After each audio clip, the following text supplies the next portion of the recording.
boy Dosha Burna, man. We here on No Quantize, hottest producer podcast out. Got a special guest in the building, rapper, artist, producer, Playa Pizzle in the building. What's happening, my dog? What's happening? Shit, man, we just gonna get into it, get your perspective on this producer game, bro. Get a little insight. Let's start from the beginning, though, bro. Let's start with your musical influences, like when you was a kid or you was coming up before you started making beats. Like, who were your musical influences? Just about the same as everybody else from out here, you know what I'm saying? First of all, where you from? Baton Rouge, Louisiana, correct? Yeah. All right, what part? Glen Oaks. Okay, you from that 3, huh? Yeah, you know what I'm saying? Big, you know what I'm saying? But, Okay. but yeah, man, like Cash Money, No Limit. Right. MC. So who your favorite on Cash Money? Who your favorite rapper? Pimp Daddy. Pimp Daddy, and then No Limit, who your favorite rapper? Mystical. Mystical. No. Yeah, out of Mystical, C Murder. Okay. You ain't fuck with P at all? Yeah, but shit, you said favorite. Okay, yeah, that's true. Say, I'm gonna tell you something. I just found out that P was freestyling all them songs, and I was like, makes sense. Shit, sound like all of them, but Mystical freestyling. That's why I was like, makes sense. Like, all that shit makes sense now, you know what I'm saying? So, what beat or what song you heard that just sparked that plug, like, man, I'm about to start making beats. Fuck that, I can do this shit. Like, what song or what beat, like, changed it all for you? Or started it all? I ain't never thought about this one. Yeah. I'm gonna have to say, I'm gonna have to say Will Smith, just the two of us. Okay, off that Big Willie style? What? That was your shit? Yeah. What about it? Hey, Will Smith was one of my favorite rappers too, now that I think about it. Friends, he went hard. No, what about that song just was like, man, I'm about to start making beats, nigga? Cause I was like, yeah, for the most part, I was listening to the project and you know what I'm saying? It was straight. It was just like, I always felt like they could use some better beats. I was just playing, I ain't gonna lie to you, my favorite, the beat that made me wanna do some beats and shit. That motherfucker, Big Timers, that Big Ballin', you know what I'm saying? Yeah, that's a classic. Yeah, I just fuck with you with that Will Smith shit, yeah. I mean, you know, everybody got their preference, dog, you know what I'm saying? That nigga he went 6-7 times platinum off that. Oh yeah, shit, that Big Willie style. You know, Joe had the vinyl, you know what I'm saying? Joe went and bought the real big vinyl and, you know, and got it till this day. He got it till this day. That sound about right. So when you started making your beats, bro, like a lot of producers, you know, you talking about Joe, International Joe? International Joe. Hell nah. He got it autographed by Africa him too, Bombada? Okay, nah, that nigga got some vinyl. Okay. You know what I'm saying? But yeah. I think I seen that bitch still in the plastic cover when I was checking out the collection, man. I was like, this nigga got Big Willie style, man. This nigga cutting up. But how did you curate your own sound when you started making beats? Because a lot of producers, when they start out, they mimic people or they just go off of shit that they heard or they like, so they make beats like that until they haven't really discovered their sound. How did it happen for you? Man, I always just been the type of cat to do my own thing, man. So you just go based off of like feeling? You don't go off sound really? I just do what feel good, what I like. You know what I'm saying? If it sounds good to me, I roll with it. Cause like you did a beat that was like hard as fuck, and I had to call you after I heard about it and congratulate you. You took HBCU marching band music and like sampled it and made a beat out of it, and ended up making a huge song with 2 Chainz and featuring Lil Wayne. Oh yeah. So like, what was going through your mind or that process? How did that come about? Like, what you made you say, man, I'm about to sample this shit? Nah, shit, that was what he asked for. We was in the studio, nigga, 2 Chainz was like, I need something with that band sound in it. Like, so you was in the studio with 2 Chainz? Mm-hmm. So I was like, I got you. I wound up doing like 5 or 6 beats, you know what I'm saying? That's the one he had picked, so I was like, yeah, we're gonna roll with that one. Okay, shit, yeah. How was that experience working with 2 Chainz, like being in the studio, just vibing out and cooking up? No, it's just, you know what I'm saying? It's about how it should be, you know what I'm saying? It's 2 Chainz, it's just like shit. You know, I've been around artists like this since I got out of high school. That's what I was just about to ask you. I was like, do you remember your first placement, even like if it was local, like your first big name? Like, Oh man, shit. You remember?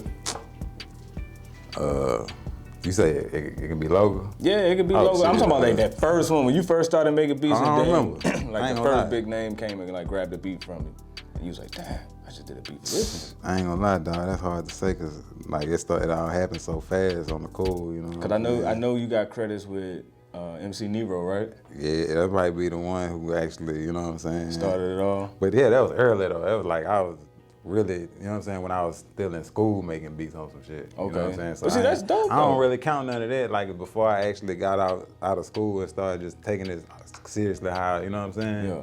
I don't really count nothing before that. So, you know what I'm saying? Because you got credits with, I think, Level. And, I got everybody, shit. Boosie, Gates, Webby, Dwayne, motherfucking BG, Juvenile, shit. Everybody. So like when you had them first placements, like was that inspiration to be like, man, I'm about to take this shit to the next level, or like, damn, I really did this shit?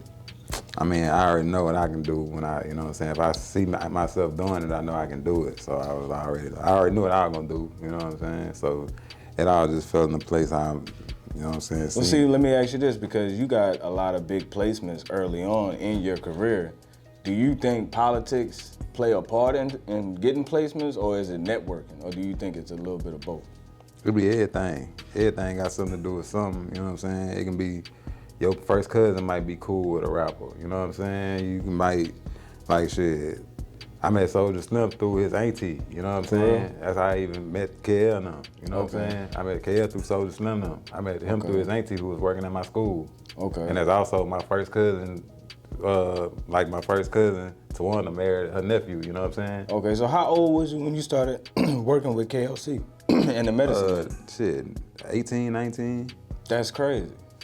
That's crazy. So he was like a mentor and like, you know, taught you some shit? And yeah, I was pretty much working with the artists that he had and shit like that, but you know what I'm saying? We all was all in the same camp, so I'm pretty much, you know what I'm saying? Do you think that's what separates you from a lot of other producers out here? Like you had a mentorship from like a real big name, so you got some real game and real advice and real ways how to, you know, maneuver in the business part of this music game. Nah, what separates me is just me being me. Okay. You know what I'm saying? Cause I ain't the only nigga that been in that position. You know what I'm saying? Okay. So shit, it worked for some of us, it didn't work for some of us, you know? So with sampling, like nowadays it probably gets a bad rap. They call it flips and then they call it remakes. So you ain't got no problem sampling or remaking another producer's beat. Like if somebody call you like, man, I want something like that old fresh, you know what I'm saying? That get your roll on, can you make that bitch for me? Nah, how you feel about like me requests personally, like that? I can't do it because unless I can do something out of that, you know what I'm saying? Like I can sample that, but I ain't about to make that bitch sound like it sounded, you know what I'm saying? Okay. My remake of something ain't about to sound like the original. Okay, so if somebody asks you for like a remake, you wouldn't do it, but you'll actually sample it and make Like I wouldn't remake something you can hit that producer for. Right. You know what I'm saying? I remake some shit that's like some classic shit on some shit, but some shit that you can, you know what I'm saying, that's a producer that we all know, or somebody, yeah, I ain't about to just remake another nigga shit that you can get this nigga to remake it. So let's talk about the art of selling beats. Huh? The art of selling beats. Oh, I thought you said the artist selling beats. No, the art of selling beats. The leased game, the exclusive game, all of these different ways to sell beats. What's your take on it? Like, how do you feel about these producers out here online selling $20 beats, $30 beats, get 10 beats for $100, you know what I'm saying? Shit, that's on their body. Whatever they feel like they work for, ain't work, man. I can't tell a nigga what to charge for their services, you know what I'm saying? You might sit around, you might have a whole different way of making them. It might not be nothing to make them to you. Does it depend on the artist, how you go about selling it? Or do you have like a strict price, like I ain't folding, I ain't bending on my price? Yeah, I usually just, you know what I'm saying? It depends on who I'm working with. For one, if I got a personal relationship with the artist, you know what I'm saying? It all depends, I ain't gonna lie. If you got a label, depends on the artist, you know what I'm saying? Certain, yeah. Like shit, certain motherfuckers gotta pay certain things, certain motherfuckers, it's just, cause the same thing, like, I want what I want, but you know what I'm saying? It might have somebody out there selling a $10 beat or a $20 beat, and you might sell that same beat. You might lease that same beat 50 times a week. Right. You know what I'm saying? You doing that for $20, that's $1,000 a week. Right. You know what I'm saying? So you can't be mad at them for that. So, especially if they leasing it. So with that being said, what advice can you give up and coming producers who trying to get more exposure? Like they ain't got the following, they ain't got the ears. Like what would you suggest that they can do to help them get more exposure? I ain't gonna lie, I don't know. Do your thing is all I can say, man, because ain't no telling what work and what don't work until you try it. Right. You know what I'm saying? I can't tell somebody what to do with it, where to work, because everything I tried ain't work for me. You know what I'm saying? That's why all the trial and error was gonna work for you. Okay. Some shit that I tried that ain't work for me, but I tried for somebody else, it worked for them. You know what I'm saying? That's how it be. So what about collaborations? Do you collaborate with producers, or how you feel about that? Yeah, I collaborate every now and then. You know what I'm saying? I don't, man. I usually set up collaborations, collab sessions and shit like that, but it'd be for other producers because I see a bigger picture, and I don't always participate because I just don't always be in the, you know what I'm saying? So like if you making a play, you gonna do the least work? Nah, it ain't even that. It's just I don't always be in the mode for making music for real. I just be on some other shit when it comes down to it. Or if it's, you know what I'm saying? I might be more focused on So you do it based rapping. off of inspiration. Like whenever you get the feeling, that's when you do it. It ain't like an occupation where you gotta produce certain amount of music every week. For sure. Like I just do whatever I be feeling like doing. Right. So, top 5 producers. Let me hear Playa Pizzle's top 5. In the world? All time. Shit, me? Top 5, you get 5 of them. You can do it in order or you can just name them off, however you want. But I need to know, who do you think is the top 5 producers of all time? Pizzle. I ain't gonna lie. That nigga that on fire. That nigga hot? Hey, but for real though, shit. Dallas Austin, that nigga probably my favorite producer all Okay, so time. that's 5. Dallas Austin. That nigga got major hits. Teddy Riley. Okay. KLC. Pimp C, Manny Fresh. Okay.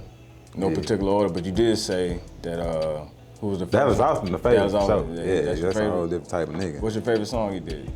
Shit. Your favorite beat? That nigga did.